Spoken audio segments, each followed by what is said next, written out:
Alright guys, what's going on? Welcome in. Jeremy Fowler just dropped a complete bombshell. Okay, nothing is official just yet, but I have the tweet pulled up here. The Jets and Morgan Moses are making progress on a potential multi-year contract per source. Nothing done yet, but the Jets are considered to be the favorite and have made a compelling push to sign the 7-year veteran. Okay, other teams have been involved as well. Morgan Moses could potentially be a Jet here. Are you kidding me? Morgan Moses has been a pillar. He's been a staple on the Washington football team offensive line since 2015. He's been consistent. He has been reliable. He has been durable. What more can you ask for? Now, nobody's really saying, hey, Morgan Moses is the best right tackle in the NFL. He's, a top 3 guy or anything like that. But Morgan Moses can play. Morgan Moses is legit. Morgan Moses would come in and be an upgrade. Man, I'm not trying to get my hopes up here or anything like that, because at the end of the day, again, nothing is done, and of course another team can swoop in and make a better offer like last minute, whether it's more years or more money, whatever Moses wants.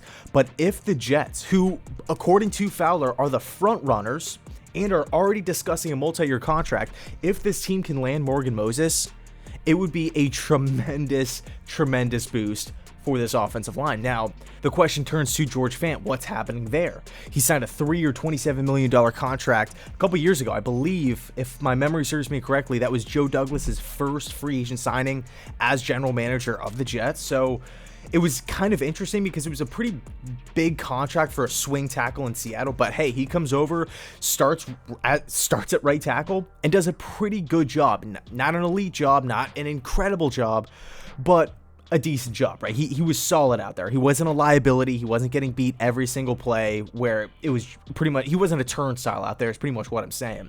With Fant being owed just under $10 million for this upcoming season, and then of course another $10 million the following year, 3-year contract, played 1 year with the team so far, should the Jets hang on to him?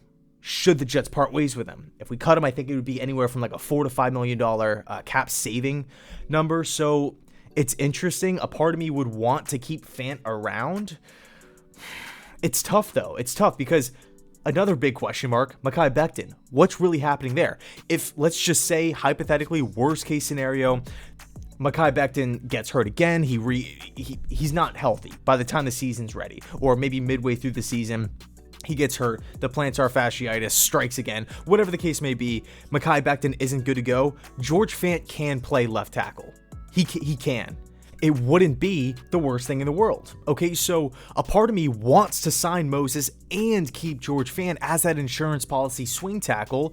Yes, he would be, being paid a lot for that position, but I feel like with the Jets kind of being in the situation that they're in right now, where they have a pretty solid chunk of change available to them in cap space, and with the recent restructure of Jamison Crowder's contract, I think the Jets are pretty well off, financially speaking here. So we can afford to do that. It's just up to Joe Douglas. Does he really want to save that extra money by releasing a George Fant this late into the process with Mekhi Becton's injuries? And look, on paper, the Jets can theoretically, and I guess this is kind of assuming that Morgan Moses signs a reasonable contract, maybe market value or a little bit more, because it's a multi-year contract, because there's other teams involved, which could indicate a bidding war here.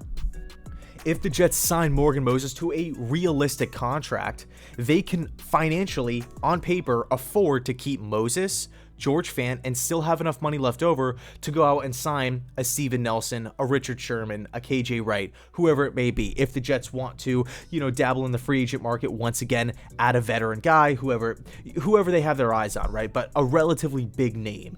Steven Nelson, I think if he were to sign a 1-year, $9 million contract, which is a really similar deal to Kyle Fuller, right? Going from Chicago to Denver, being released in Chicago last minute, signing a 1-year, $9.5 million with Denver. I thought that was big time for the Broncos, right? So I'm looking at Steven Nelson and his market. I feel like that's going to be the ballpark that he signs for, but hey, maybe not, because, we're already in June. Maybe he takes less. So the point is, bottom line is, like, what I'm trying to get at here is that the Jets have options, okay? And that is huge. We're not locked in. We're not handcuffed to a mega deal. We're not.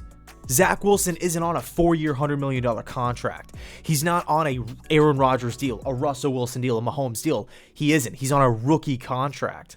We don't have an Xavier Howard situation on our hands. This guy recently signs a 5-year contract, highest paid corner, I believe, at the time, and now he's holding out of camp because, he feels like he, needs to be paid more. We don't have a situation like that. We don't, all right? And that's what's huge. So, again, theoretically, the Jets can bring in Moses, can bring in George Fant, still have enough money to add another free agent down the line, or maybe even a trade. We haven't addressed the backup quarterback position. What if we trade for Nick Foles? Who knows what the Jets will do at this point? But the point is, the Jets are in an awesome spot. And if we land Morgan Moses, that would be crazy. That would be incredible. I would be pumped up, and I know you would be pumped up too. So I'll leave it there. Thanks so much for watching. Let me know your thoughts down below in the comment section. Do you want Morgan Moses? Do you think we should pass, save the money? Do you want to keep George Fant if we do bring in Moses? Or should we part ways with him? Maybe try to find a trade partner, try to snag a late round pick, or just outright release him and try to save, whatever it is, $4 or $5 million. So anyway, thanks so much for watching. And as always, go Jets.